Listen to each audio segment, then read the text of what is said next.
রাজ্যে পালাবদলের পর মালদার বামনগোলা ব্লকের তৃণমূল পরিচালিত পাকুয়াহাট গ্রাম পঞ্চায়েতে প্রধান উপপ্রধান সহ চারজন সঞ্চালকের ইস্তফা। মঙ্গলবার তারা 6 জন মিলে একযোগে ইস্তফা দেওয়ার জন্য জোর চাঞ্চল্য ও গুঞ্জন তৈরি হলো গোটা পাকুয়াহাট এলাকায়। জানা গেছে বামনগোলা ব্লকের পাকুয়াহাট গ্রাম পঞ্চায়েতে মোট আসন 30টি। এর মধ্যে গত পঞ্চায়েত নির্বাচনের ফলাফলের নিরীক্ষে তৃণমূলের দখলে ছিল 20টি আসন এবং 10টি আসন ছিল বিজেপির দখলে।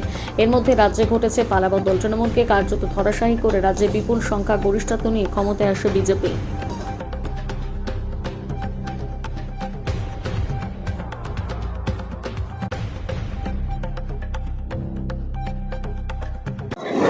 আজকে হচ্ছে আমরা 6 জন মেম্বার, প্রধান, উপপ্রধান, তারপরে সঞ্চালক 4 জন যারা ছিলেন তারা আমরা দিয়েছি 6 জন টোটাল। কোন গ্রাম পঞ্চায়েতে এবং পাকুয়াহাট গ্রাম পঞ্চায়েত। হঠাৎ করে এই ডিসিশন কেন নিলেন যে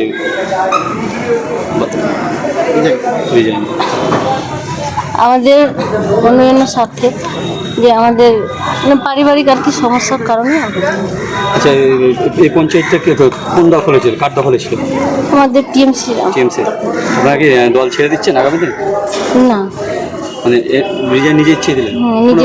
নিজের স্বেচ্ছা আমরা রিজাইন। কোনো পার্টিতে না না আগামী দিন কোনো অন্য কোনো পার্টিতে যাওয়ার? না, এখনো সেটা হয়নি। টোটাল কতজন দিলেন আজকে? টোটাল আমরা 6 জন দিয়েছি। প্রধান সহকার আমাদের 20 জন ছিল মেম্বার, 20 জনের মধ্যে আমরা 6 জন দিয়েছি। কে কে দিল বর্তমানে? মানে প্রধান, উপপ্রধান আর 4টা সঞ্চালক।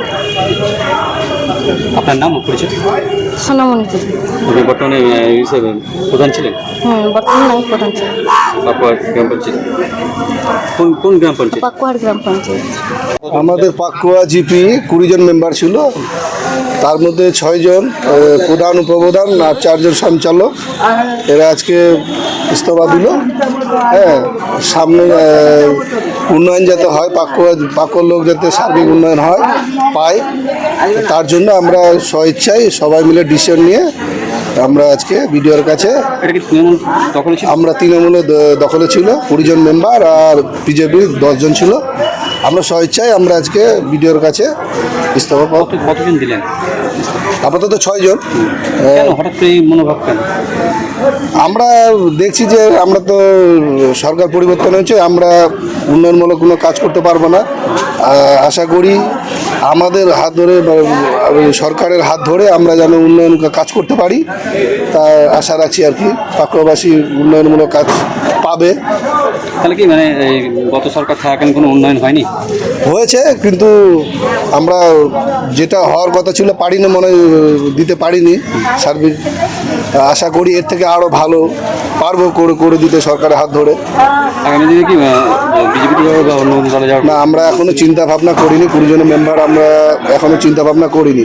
দেখা যাক পরিস্থিতি যেদিকে টানবে সেদিকে দেখা যাক। কার হাতে দিলেন? আমরা বিডিও সাহেবের হাতে। আপনার নাম ও পরিচয়? রমেন মণ্ডল, 91 বুথের মেম্বার। তৃণমূলের এটা, তৃণমূল দলটাই তো নেই, আমরা দেখতে পাচ্ছি তৃণমূলের এটা সমস্ত নিজস্ব ব্যক্তিগত ব্যাপার। আর তৃণমূল থেকে ইস্তফা দিবে না তো কি করবে তারা? কারণ তৃণমূল দলই তো নেই, যেই দলের কোনো অস্তিত্ব নেই সেই দলে কি করে মেম্বাররা থাকতে পারে? তো এই কারণে ওদের নিজস্ব ব্যক্তিগত ব্যাপার।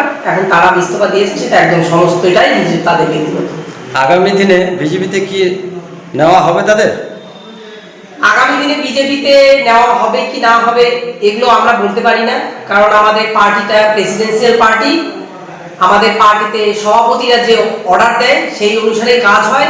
রাজ্য সভাপতি যা নির্দেশ দেবেন সেই মতোই আমাদের জেলা সভাপতি করবেন, জেলা সভাপতি নির্দেশ অনুসারেই আমাদের মণ্ডল সভাপতিরা করবেন। তাই আমরা সেটা বলতে পারছি না যে আগামী দিনে তারা দলে আসবে কি না আসবে। ইস্তফা দেওয়ার পর তারা জানান নতুন সরকারের উন্নয়নের সাথে এই ইস্তফা দিলেন।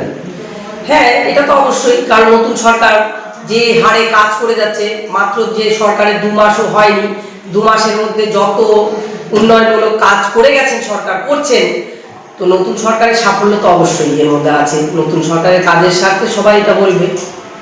দিদি, আপনার দায়িত্ব? আমি উত্তর মালদার সাধারণ সম্পাদিকা বিনা সরকার কীর্তনিয়া। আমার সাথে উপস্থিত আছেন আমাদের হবিবপুর বিধানসভার মণ্ডল 2 সম্মানীয় তপন মণ্ডল মহাশয়, এই মণ্ডলের মণ্ডল সভাপতি। আজকে যে পাকুয়াহাট গ্রাম পঞ্চায়েতে যে সবাই ইস্তফা দিলেন, এই দাদা মণ্ডলেরই সেই গ্রাম পঞ্চায়েত। ধন্যবাদ।